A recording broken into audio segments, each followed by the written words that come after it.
Boy,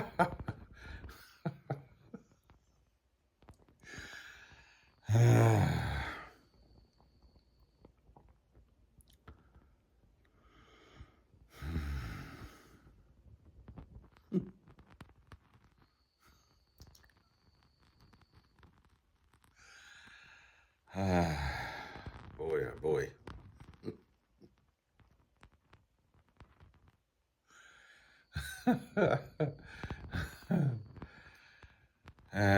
It's funny, I had somebody yesterday, I was driving home and had a, what do you call those, hands-free speaker thing in the car, and I'm talking to somebody and she's telling me about her day, which in my mind, I mean, I'm attempting to do my best version of listening, which is listening without analysis, just listening, just allowing the frequency of what's being spoken, not the words. The words are just symbols for what the frequency represents, right? So, and where the frequency is at, allowing that to penetrate and permeate my denial, which is the whole reason that I would find myself in any given situation in the world anyway. It's not like you have an experience of union with God and then all of a sudden you disappear from here. You still find yourself here because the avatar is incredibly useful to the whole, especially an avatar that has undergone such an extensive deep dive into the human psyche as this particular one has, and carries that significantly in the genetic and cellular makeup, which, as we all know, is where things are handed on and passed down, etc., such as in denial, of course, genetic disease is passed down through the cells and the genetic makeup. But the entire experience of one's humanness is also encoded or imprinted in the associations that the cells have with being, and there's plenty of scientific evidence to this, with being affected by the decision making based on cause and effect relationships in the world. And I don't want to get too much into that because I actually wanted to get into this today and I've already got a little off track. But anyway, I was talking to this particular girl and she said to me, and this is about accepting atonement, right? The whole reason, this is just a very simple little one. The whole reason that you're in any given situation at any time of the day or night or whatever, whether you're teaching spiritual concepts or principles or whatever, or whether you're making a brick wall or whether you're doing your family shopping or anything like that, the whole reason that you're there and doing what you're doing is for the awakening of your own mind, not for what it appears to be that you're doing on the surface. That's false. That's just the excuse to get you into a certain frame of reference so that you might become receptive to what the universe is trying to present to you. Eventually you realize that these frames of references kind of look all the same, and you're like, why do these things keep happening to me? Why do I find myself in these similar situations again and again? Which is good, right? Without a true purpose, you'd think that your life is in a rut and that things are boring and you need a change, but you do need a change, but it's not out there in the landscape, it's in here in the mind. And that's where a new purpose comes in. So in listening to this telephone discussion and having a small amount of back and forth with it, the person finally admitted that they were feeling flat and joyless. Flat and joyless. And immediately I put my finger on my nose. All right, well, I don't particularly feel flat and joyless, but this is what's being presented. And it married up with the whole energetic of the phone call. All of a sudden, it was like we finally got to the point. This is boom. And it's the same as looking in the mirror when we do mirror work, and it's like you're trying to figure out, what am I seeing in my reflection of that person? What's that person showing me about myself? Sometimes it's not immediately apparent. You have to sit with it for a minute and just sort of feel it out. And in this phone call, I was very much feeling the vibe. But finally, she cut to the chase and said, I'm feeling very flat and joyless. And I knew right then and there that I had to accept atonement for myself, right? Because that's the reason that you're in any given situation. The sole responsibility of the miracle worker is to accept atonement, at-one-ment. I'm not separate from this person, this situation, or this event. Right? I'm not separate from it. Now, it wasn't particularly upsetting or whatever to me. In fact, I think I probably laughed internally at the whole idea of it, because of course you're going to feel flat and joyless as a human association in the world with no real purpose, because that's what the experience is, a purposeless experience of death. But in the interests of honesty and making sure I was being honest, I did sit with it for a minute, feeling flat and joyless, and I allowed that idea to sort of permeate and to become, without any sort of attachment to the idea or trying to force anything, just allowed it to become present in my mind. And there was a slight echo of feeling flat and joyless, which, I mean, a slight echo is all the echo there is. I mean, it's the entirety of denial. The tip of an iceberg represents the whole iceberg. So as I'm driving, I would have normally liked to pull over to the side of the road for a moment, but as I'm driving in very heavy traffic, in 4 lanes of traffic, I opened my mind and just connect with feeling flat and joyless, and I realised I'd been driving for 6 hours straight. My bum was completely numb, my avatar bum, completely numb on the seat. I was looking forward to getting out at the petrol station, which I knew was about another 30 kilometres down the road, and having something to eat, stretch my legs and everything. And there was a moment of resonance there where I resonated with flat and joyless. It's like, oh my God, I want to get out of this car. There it was, right? And that was my association with it in that moment, and it was relative to me. And I accepted atonement for myself in there and immediately started laughing after the phone call, of course. But that was a classic, on the spot, in the moment. You know, sometimes you do these things in retrospect, and I suppose I could have done it in retrospect, but I much prefer, and I always teach, that if you do have the opportunity to accept atonement for yourself in that moment, and that moment was particular because it wasn't initially obvious that there was flat and lifeless or flat and joyless within me at that time. 99.9% of the time these days, my mind is at perfect peace, which is the goal of the course. So if you're doing the course, you will attain a state of perfect peace with discipline and following the principles, etc. But 99.9% of the time, that's where my mind is at. And things like joy and happiness and whatever, I don't generally equate with those things, because in the dark night of my soul, I just wanted peace. I'm not interested in being joyful. I'm not interested in being happy. If I have peace, I'll be happy with that. And that was my determination. And that was, now how do I talk about this? That was, in essence, the baseline, or my line in the sand, inner peace, which just so happened to marry up to the goal of A Course in Miracles, which is inner peace. And I didn't have a copy of the course then. That was a few days after when that was presented to me. But in that sense of inner peace, I'm happy. That's, you know, I take that with me everywhere I go. And people quite often say, you're a cheery chap, you know, or you're a happy chappy. And I don't ever think of myself as being a happy chappy or a cheery chap.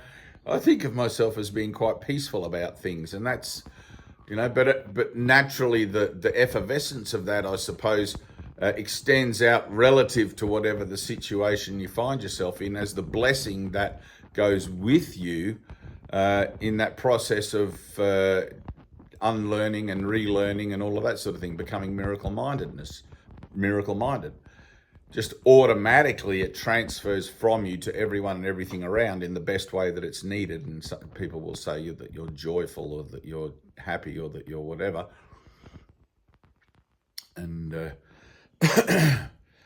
anything other than that, of course, that's presented to you as what people think you are or anything like that, always be honest about it. I mean, don't defend yourself if it comes back as a negative, which, and I'm using that word loosely, negative. If it comes back as something that upsets you, that might be better. If you get a negative reflection or an upsetting reflection initially, because in the early days, months and years of transformation, your mind is still flip-flopping and vacillating between the old way of seeing the world and the vision of Christ, which is the perfect way of seeing the world, or seeing the world altruistically, where everything is God. I am one with all things. And at that point, it becomes kind of pointless to talk about it unless you have an assignment or are given an assignment from out of time, which I was, to represent this course in miracles as a universal curriculum, as an alternative to the curriculum or the teaching of death and emptiness and loneliness and pain, all that sort of thing.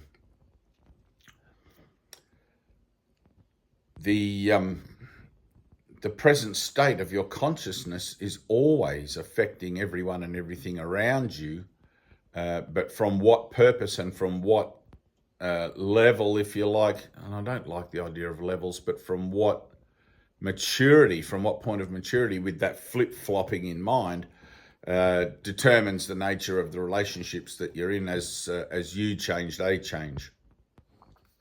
Anyway, I thought that was cool. It was just a nice little fresh example there that I have and can use. And there was a moment in driving when I did accept atonement where there was that bubbling up of the iceberg, the emotionality that the association of flat and joyless represented in me.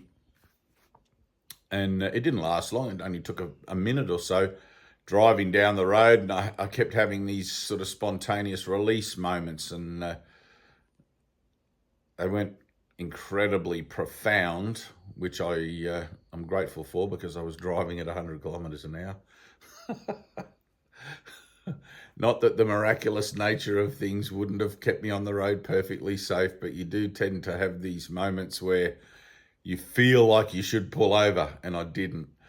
But anyway, it's quite common. A lot of people often tell me that they have beautiful moments with Jesus driving the car, because there's this sort of state of stillness. There's this sort of meditative state of driving a car where you become single-minded in your doing, and in that single-mindedness, you begin to automatically, because the mind is looking to realign itself,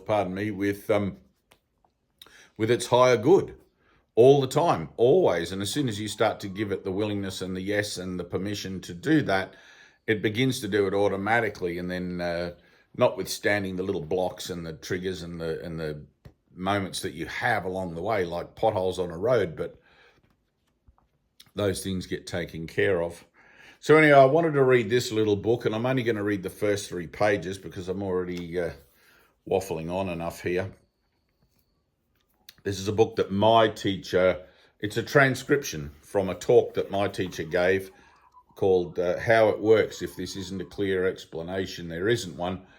And Annie, if you want a copy of this book, contact Annie, who's in my friends list, Annie Liley. And she has some left. It's an incredible book. I remember reading the original version. This is the second edition of it, the second print run. And I had the original version. My teacher, Ted, existed in time and space at a time on the cusp of the advent of social media and online YouTube, everything. We're still very much talking back in the days of CDs, DVDs and things like that. And it wasn't as easy as it is today, like I'm doing now, to just record something and instantly upload it online. You had to have a digital camera with a card in it, and you uploaded that card to your computer, and then you could upload to YouTube. But it took like literally 3 days to upload a half-hour clip, with the 2G network, etc. It was terrible. There was hardly any towers around. Everything was dial up, and it was as far as technology goes, we've had a vast improvement in modern times. So the things that he would talk about were often recorded on video, on cassette tape, and then transcribed, and there would usually be groups of people at the healing center who would volunteer willingly to transcribe the material, because they realized how valuable it was to them to be able to be completely committed to doing a single-minded task, which at the same time was also assisting them through the reconciliation with what was the matter was about in their own transformative process. And that was one of the things that Ted was really good at, was giving people jobs, like you would work in the little ice cream shop serving ice cream, and it didn't matter how much ice cream you put in the cone. The more the merrier. It wasn't about the ice cream shop making money, and that was just down the road from the healing center. It was a place where people who had perhaps traumatic lives and felt disembodied from interacting with other people could interact with other people with a counter there, and in a happy way, where you're presenting ice cream, and it began to restore them to a sense of familiarity and service that was at a very basic level, but not too confronting. It was beautiful. It was so gentle, and everyone loves ice cream. We used to have these T-shirts that had "Jesus Christ, this is good ice cream" on the top, written on them. And so Ted would give everybody jobs. Not everybody would see the benefit of the jobs that were given. Not everybody would show up for their service and things like that. But service is a big part of spirituality, whether you're a Buddhist, a Hindu, a Christian. To be of service to your brothers in a way outside of your normal and regular hierarchy of the things you do throughout the day. Like it's on top.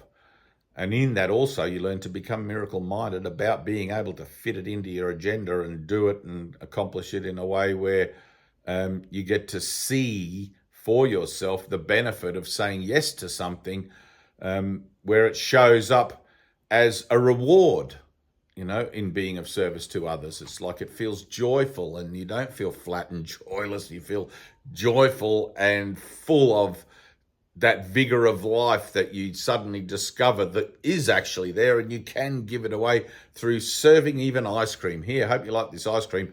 And the people's eyes light up because they only ordered a scoop and it's the size of a basketball, dripping down there. And the ice cream shop never made any money. It was a ridiculous cheap price. It was like $2 for a big, massive thing. Anyway, I will get to read this. I'm just going to read the first 3 pages, and I'll make a little bit of comment, because some of you guys have expressed that you really like when I comment when I'm reading the lessons or reading something from the actual course, which I don't do much these days. All of that course reading stuff and the lessons is something that I sort of went through as a part of my own personal transition in the idea of time some years ago now, but in the idea of a present acceptance of self and a present expression of where I'm at now with that acceptance of self as being a mind raising up even within the framework of the illusion or the dream of time and space. This has called to me to be read, to be done. And today I'm just going to do the first 3 pages. There are bits in it, because it is a transcription. It does sound like he's talking to you out there, because he asks questions. Do you understand what I'm saying? Things like that. In a normal print of something of a scholarly text of any kind, there wouldn't be those sorts of little inserts and things. So how it works, if this isn't a clear explanation, there isn't one. Page 1, or this is the introduction actually. I'm unlocking your mind. I'm unlocking your mind as mine is unblocked, and we participate in the loosening of the world to allow a reformation based on light reassociation to demonstrate our ability for a moment to be timeless and take everyone with us back into the reality of creation itself. And that's exactly what happened in the revelation I experienced in the direct union with God that I have. Everyone and everything, the entire world disappeared, and I took them back, I guess, if that's how it says there. But that's how, like, I realized everything was a projection of my mind, and when I was in eternity, everyone and everything was there with me as what that is. And I can't explain that. I wish I could. I don't think anyone who's ever awoken in eternity and come back here to tell the story has ever been able to really tell the story. No definitions are required, which is kind of funny because Ted was great at saying things like that. No definition is required, and then he'll go on and give you 25 pages of the definition. I remember sitting there listening to him day after day for 6 years, 6 days a week for 6 years. I listened to him, and it would always get to lunchtime and you could feel your tummy rumbling, and Ted liked his food, so everybody sort of had the same thing. This can't go on forever. He can't talk for another hour, surely, And all of a sudden, somebody would ask a question, and it would trigger like another hour of discussion about something. He didn't care. He just kept going. The man was like a living light, just verbalizing the nature of his open mind to whatever situation was presented. The lucky thing about that particular situation was you could just get up and walk out. There's no idea of reciprocal relationship. Ted could be sitting there by himself, just completely giving his love away, and like one other person, where two or more are gathered, and he'd be happy. So, and I'm the same. I'm very much the same. I make these videos not knowing if anyone's ever going to watch them, And if you are watching and you like it, please like and subscribe down below. Tina asked me to say that. Apparently it helps our profile or something. All right, no definitions are required. A willingness, right? Course in Miracles rests on your willingness. A willingness to understand what has previously been not understandable is required of you, with the certainty that in understanding there is no loss. Even though it's going to seem like there will be loss, there isn't. Trust me on that one. And you won't know until you have your first profound shift in consciousness, and you'll wonder what all the fuss was about. There is only learning of self through revelation. There is only learning of self through revelation, including the understanding of your responsibility for space and time, but without the grievance of guilt implied by responsibility as blame in the imagery itself, which has death as a cause and sickness, pain, and suffering as its attending lords.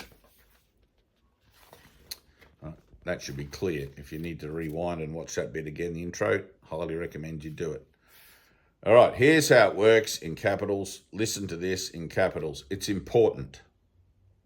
This is important that you understand this. You can never destroy the eternal relationship of Father and Son that is the power of your mind. And you were not able to destroy it even in space and time, which is what the purpose of space and time was, why you came here, what you're attempting to do, etc., until you realize the futility and change your mind about that and discover all of a sudden, oh, look, what's this little book say? God as Father, right? God as Father, now we'll get to a point way down the track where God as Father, simply God is, right? God is all things. It's not Father and Son. The Father and the Son are one. But in the beginning of this metamorphosis, this process, it's related to as an idea of relationship. So you can wrap your head around it. Otherwise, you wouldn't know what was going on. If I was to sit here and talk to you from a solely singular perspective, that'd be it. There'd be nothing to say. I'd simply open my mind and whatever happens, happens. Right? So, God as Father is creator of a Son. The Son establishes the Creator as Father. Get it? The Son establishes the Creator as Father. And the Son establishes his sonship as verifying creation itself as being his Father. You got it?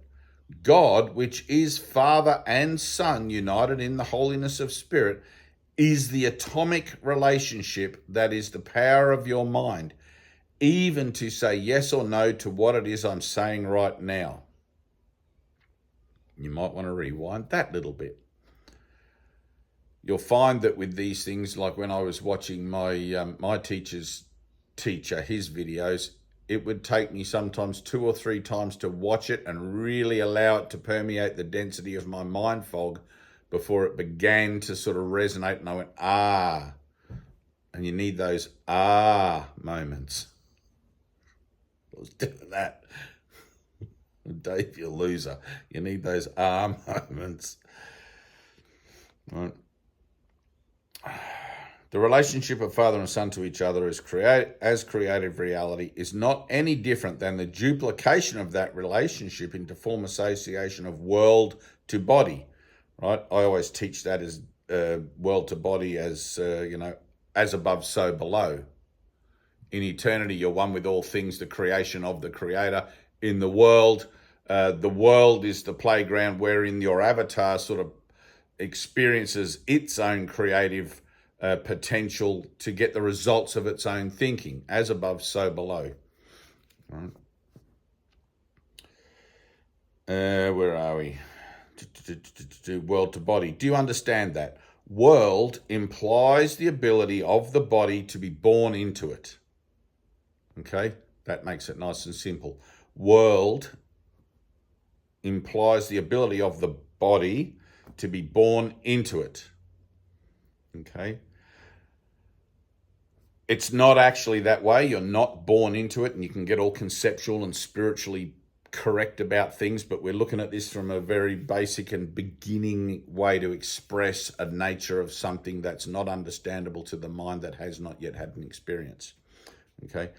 The relationship of body to world is no different from the relationship of father to son.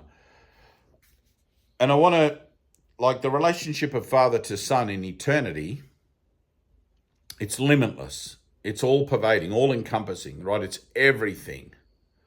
Now, I have a from personal experience and from the experiences of others, I have a perspective that I quite often offer to students where I will encourage them again and again and again and again, as often as it takes, to get out of their comfort zones and go travel the world or do something in the world that is completely foreign to them.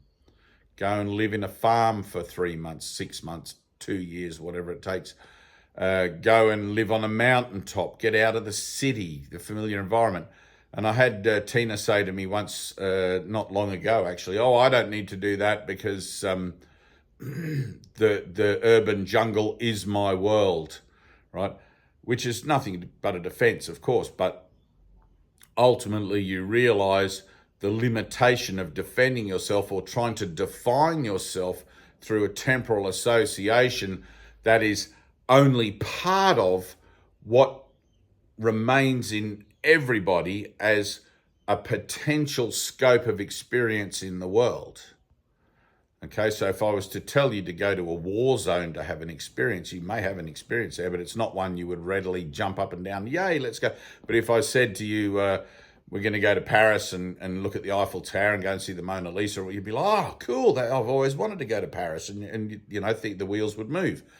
But the whole idea of getting out of your comfort zone is a point of honesty, right? And you cannot know about the dishonesty of your own intentions or the dishonesty of your own associations, especially if you're still doing this, blah, blah, blah, blah, me this, me that, and referencing all of those sorts of things. You have no idea how dishonest that is until you actually get out.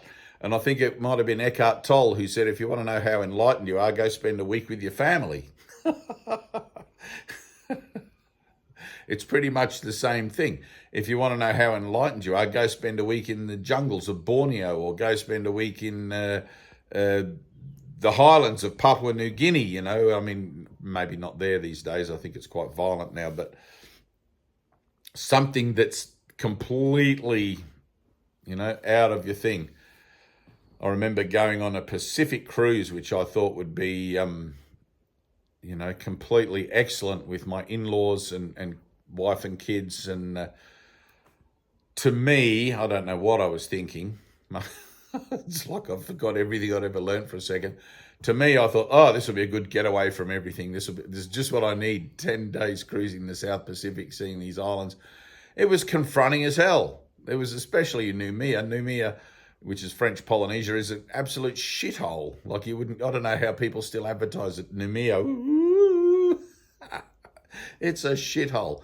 And in some aspects of it, it is very confronting. And it's like you wouldn't have these out of the box kind of unexpected, like you go there expecting one thing, but something completely opposite is presented. And in general, throughout that whole 10 or 11 days,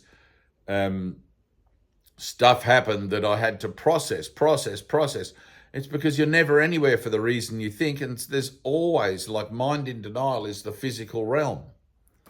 It doesn't matter if it's a pretty part or you think you're going on a Pacific cruise or anything like that. It's still, you take your mind with you wherever you go. And if there's anything hiding in the shadows that you're unaware of in your own familiar environment, get out of your familiar environment and it'll be exposed. Right? That's where I'm at with that whole thing. So the relationship of body to world is no different from the relationship of father to son. Father to son is the single relationship, which is the power of creative reality, has become the relationship of world to body in a false universe of form association, or a miscreative universe of form association. The relationship that is the power of your mind has never been destroyed by the form association whatsoever. Okay? You get the power of your own mind reflected back at you as the opportunity to get the results of your own thinking, and so learn that if you're thinking miscreatively or selfishly rather than selflessly and creatively, which is extending love unconditionally without any expectation of return, you see the power of your own mind to get that result. Okay, it works in denial as it works in acceptance of the truth of yourself.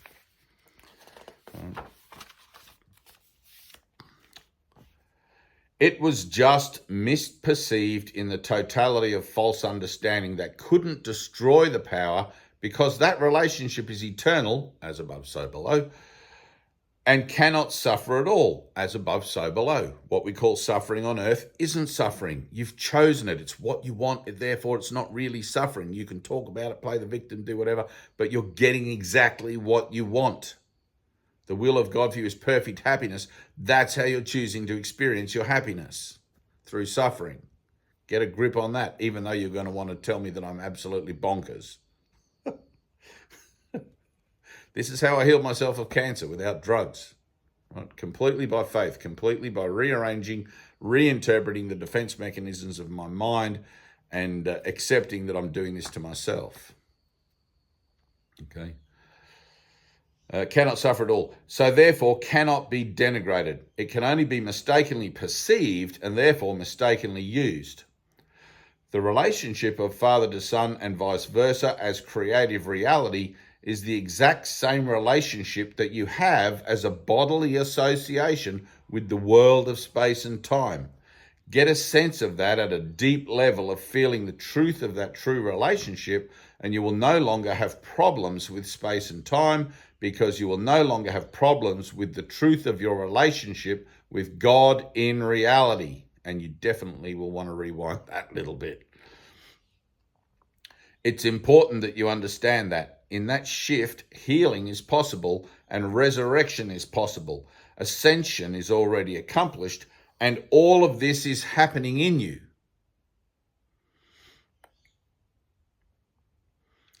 You cannot destroy the truth. You cannot destroy the power of your mind, and it cannot be rent asunder because it is eternally changeless. The relationship of the father to son and vice versa as creative reality is the exact same relationship that you have as world to body and vice versa in the form association, which is an attempt to make separation real. With that understanding, the conflict in your mind as to the power of mind should be solved. Your ability to say yes to true use, which literally is also saying yes to false use, right? You can't have a true use without there being a false use that you're saying yes to true use as the offset of, as the alternative to, right? So it's verifying the other thing. You're coming out of the false use of your yes, and which is in denial, to saying a true use of yes, which is in service to the Spirit. Okay. But not allowing false use to function in denial. I'll just start that again. Your ability to say yes to true use, which literally is also saying yes to false use, but not allowing false use to function in denial, allows you to true up entirely with everything that's going on to you, both in the world and in reality, yet not having there be any conflict at all, while allowing everything that's going on to you in space and time to be solvable by the miracle of understanding, which is the shift in perception that's being offered to you now. Okay? The miracle is simply a shift in perception, and in that shift,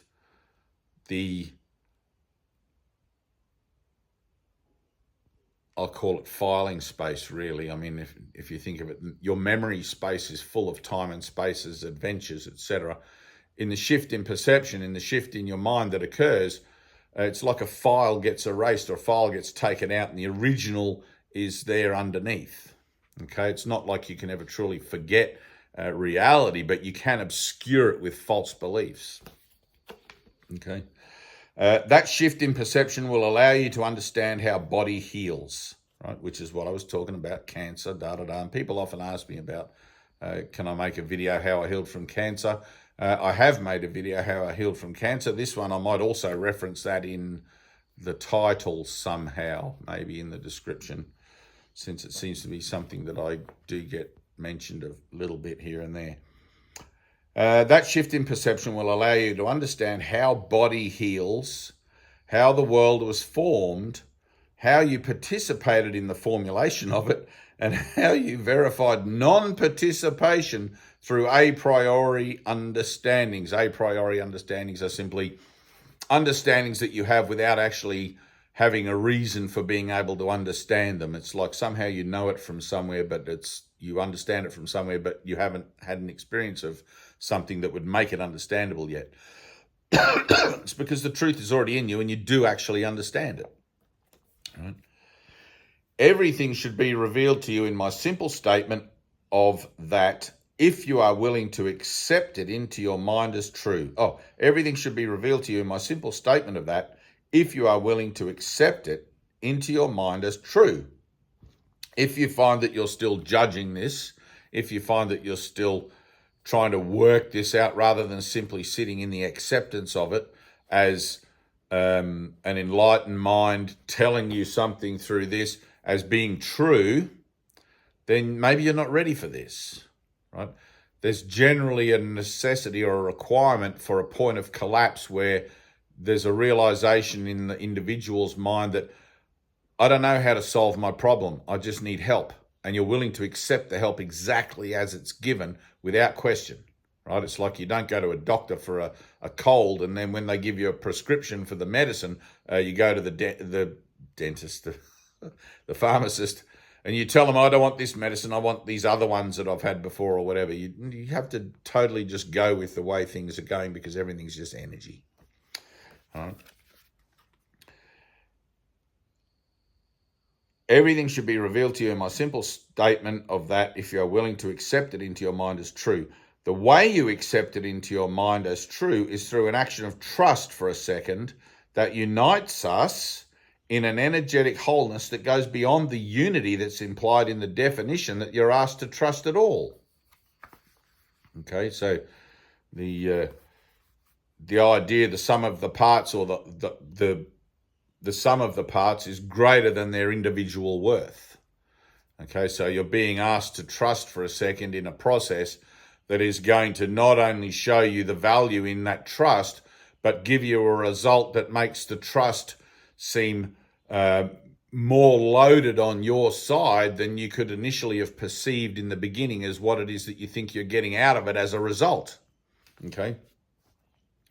Your trusting based on this definition in the wholeness of my mind will allow you to remember how trust was utilized to get you out of space and time but not out of yourself. You'll remember how all your problems were solved miraculously because the miracle reorchestrates understanding as a shift in perception and then places everything within the reorchestration of right perception. That shift allows the form to adjust miraculously to a new way of understanding without being able to hide in misunderstanding as the denial which was actually functioning as the power of your mind in space-time. Okay, so when you have a shift, everything and everyone out there also has the shift with you because that's relative to your mind only, since your mind is the perceiver. How that goes in the take-up, how that goes in the processing and the orchestration of undergoing the elements of that shift, though, don't judge it, don't worry about it, it will occur. But in space and time, everything has this kind of a lag about it, like there's a slow time to things. And often you'll notice that things have shifted in your perception of them, and the result that returns to you the next time that your cycle comes around, the next time you go and visit your parents or your family, your friends or whatever, like if you think you're enlightened, go visit your family for a week. You know, the next time you go visit your family for a week, you'll realize it wasn't as painful as it was last time because you've had a shift. But that may be only once a year, some of those cycles. Some of those cycles are daily, some of those cycles are weekly. The milkman comes once a week. I always have this argument with the milkman. He delivers the wrong milk. I always get pissed off. This time I didn't get pissed off and the milkman didn't mention anything. You know, so the relationship is restored to a harmonious kind of level. The power of denial, hang on, where are we? Misunderstanding is not functioning, right. The power of denial still contains the atomic relationship of father and son as creative reality, but is misused to think that it is brought to you by space and time itself. It's not true. The power of your mind has never been destroyed. It has never been threatened, and it has never possibly been misused at all. And I think it was Sri Aurobindo who, one of his beautiful quotes is so simple. He just said, nothing ever happened. Or it might have been Maharshi, but nothing has ever happened. And in the definitions in the Teacher's Manual of A Course in Miracles, one of the sections there is, what is forgiveness? And Jesus simply puts it that forgiveness sees that what you thought your brother did to you has not occurred at all. Never happened. Which is going to be impossible to fathom without the miracle. Without that you have a shift in consciousness, you're not going to understand it because in your own mind, it happened. Right? Yet the perception of the possibility of its destruction or misuse is a function of the misunderstanding of yourself as a body in the relationship to a world which is contained in the entirety of space and time. Oh, we've got one page to go. In the acceptance of the truth of the true relationship, in the light of that true relationship, and remember that it's going to be difficult to accept the true relationship because the whole idea of time, space, the experience having here, the premise of that relationship is that you tried to usurp God and become creator, and God, like obliterate God from the thing. I'm creator, I am God, not the creation. You didn't want to accept, and the whole idea of that is that I didn't want to accept my place in the relationship as the creative effect of God, as the expression of God. God is God and I am the expression. I'm still of God, the whole thing. There's no separation, but we extend there's the creator and then the extension of the kingdom of heaven, which is the creation of the creator. It's like, well, I want to be the creator. Finally, you realize that's not my place. That's not it. And it's like, oh, I've been confused about that from the beginning. So now I've got to go back through all my, what do people call it these days? My assumed privileges. And having a white avatar, a white fleshed avatar, it's, I think a lot of people come to the conclusion that white people have a greater sense of entitlement and privilege than other people in the world, which is not true because each each person, each entity, regardless of race, ethnicity, color of skin, anything like that, comes with exactly the same package of time and space. It just gets played out in slightly different ways to give a backing and a seeming validity to the idea of separation. This person is this person is that, these people are the oppressors, these people are the oppressed. And throughout history, it chops and changes and goes around, and like history can, if you go to it can repeat. If you go to the library and look at history, you'll find the Romans conquering the Britons, and the Swedes conquering the Britons, and the Vikings, etc. And in my association, things like that, and in tribal cultures throughout Africa and the Indies and things like that, one tribe enslaves another tribe. It's not a new idea. So learning then to step back from those things is also incredibly helpful, and learning to be objective and see what's actually happening as your own particular association in time and space, without worrying about what your neighbors are doing. So it's like the ultimate cosmic sticky beak. Yeah, but these group of people there, blah, blah, blah, blah, blah, blah, blah. Well, hang on, what about my group of people? Let me look here. This is my incarnation in this lifetime as this aging carcass of a white, fleshy association of things. And at the moment, actually, speaking of that, I'm doing a deep dive into, it seems to be slightly slow, but I'm doing a deep dive into the historic associations of my genetic cellular kind of thing, which is bringing up some pretty cool stuff and some pretty unexpected stuff. And, I'm really enjoying it, because I've taken on board that mantle of being a crusader of my transformative process, rather than a victim to it, or someone who's sort of begrudgingly having to wipe their feet before they enter the house, that sort of thing. My shoes aren't dirty. You know how kids, I'm not a belligerent kid anymore. I'm really digging in. And that's sort of where you have to. You've got to want to uncover your denial. You've got to really want to face your fears. It's not fun at the beginning, but once you get the hang of it, and once you understand that the sum of the parts, the result to you is greater than the sum of the parts, it's like, holy shit, this is really good. It's like rocket fuel for the mind, and you really start to love it. All right, I'll start this page from the top. I got carried away there with something. In the acceptance of the truth of the relationship, in the light of that true relationship, the false relationship can be seen by you as false, yet nothing is compromised at all, I might add. The integrity of who you are in your own mind and your ability to remain perfect as God created you has been restored to you. Knowing this now, if you would like it to be with me, all right? That's about all I should have to say to you ever again. And then he goes on to say more. Your attempt, listen to this. This is for all of you students who are becoming teachers or taking on board that idea of teaching others. And I know a lot of the guys in our Zooms now are opening their own little Zooms and groups and things and starting to express this. And I'm totally grateful for that, because that's how you learn. Your attempt to teach what I just taught, because you're in a field of energy that allows total hearing to happen, is how you will share that idea with me. And you will become true to yourself, true to me, true to God, and true to Jesus. I know I've just told you the truth, and I know you've just heard me somewhere in the consciousness association, right? Despite the density of the mind fog. Right.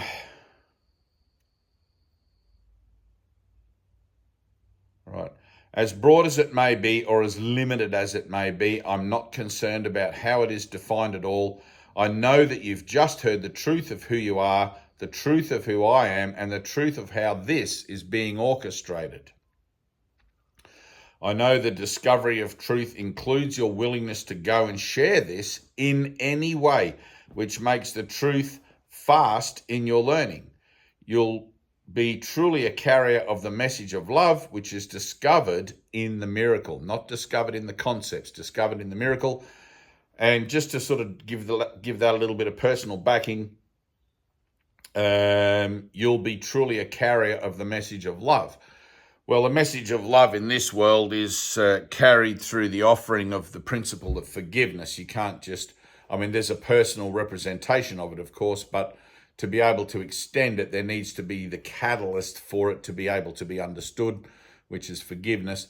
And eventually what happens is your old way of seeing as a temporal entity, as a body doomed to die in time and space, becomes so far from your reality, becomes so far from the way you see yourself, that you can't imagine yourself going back to being how you were back then, as an idea of an association that preoccupies your memory.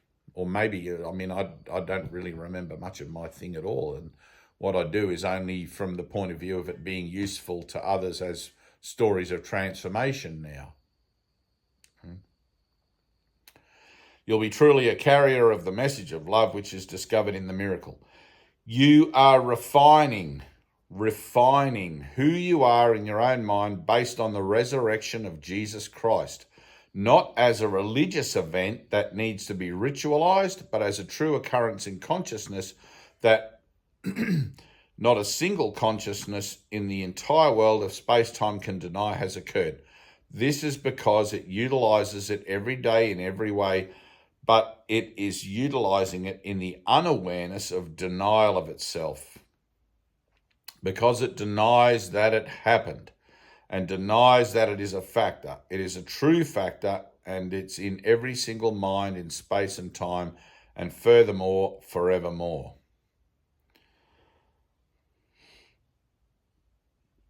Right, and that's one of those things that the resurrection of Jesus Christ being in every mind is whole. I'm expressing to you from whole mind now, from a resurrected whole mind, through the avatar back into the dimension or back into the fabric of a slow time association in order to begin and to continue to help collapse and teach others to learn to collapse. And I have to use the term of others because we're speaking dualistically, to collapse the time of their own association, to bring about recognition of that resurrection through revelation in their own mind. Right? You don't get out of this with concepts. You get out of this with experience. Experience is the teacher. Concepts are not. Salvation, hear this, salvation is freedom from concepts. Okay? And with that, we'll say amen. I'll come back and read some more of this little book. It gets into the Great Ray Association, which I really want to read because having experienced direct union and recognize the great rays that extend out into eternity and forever from God, being unable to talk about those in any real clear regard because it's literally unspeakable. Having the attempts of my brother, my fellow awakened mind, Ted, who is my teacher, having his attempts to try and express it as well is very warming in my heart and very comforting to me, because one of the things I know, if you put two enlightened minds in a room together, they've really got nothing to say to each other. There's this joyful, not joyless and flat, but there's this joyful and full frequency or expression of self without the need for words. Like it's...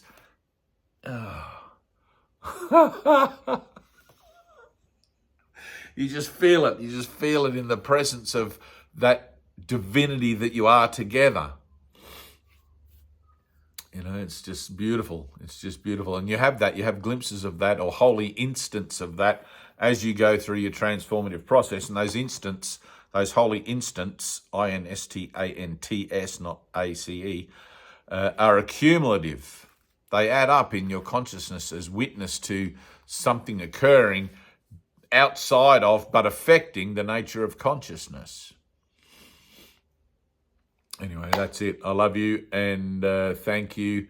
If you have managed to watch this video all the way to the end, you're obviously one of my crew. And I'll see you in the next one. Tyna will put all the details down below. Pardon me. That was a good one. Tina will put all the details down below. People are asking me quite regularly about how do we get involved in the Zoom meetings. You have to contact Tina. She'll put her link down there. She will add you to the group and you'll get the messages, the notifications, etc. As I said in the start of this video, if you want a copy of this little booklet, this transcription of a talk by my teacher, Ted, you can get that through contacting Annie in my Facebook friends list, or maybe Tina might even be able to manage and put Annie's link somehow. I don't know how all that's done, but down below. Please like and subscribe, and I'll see you in the light.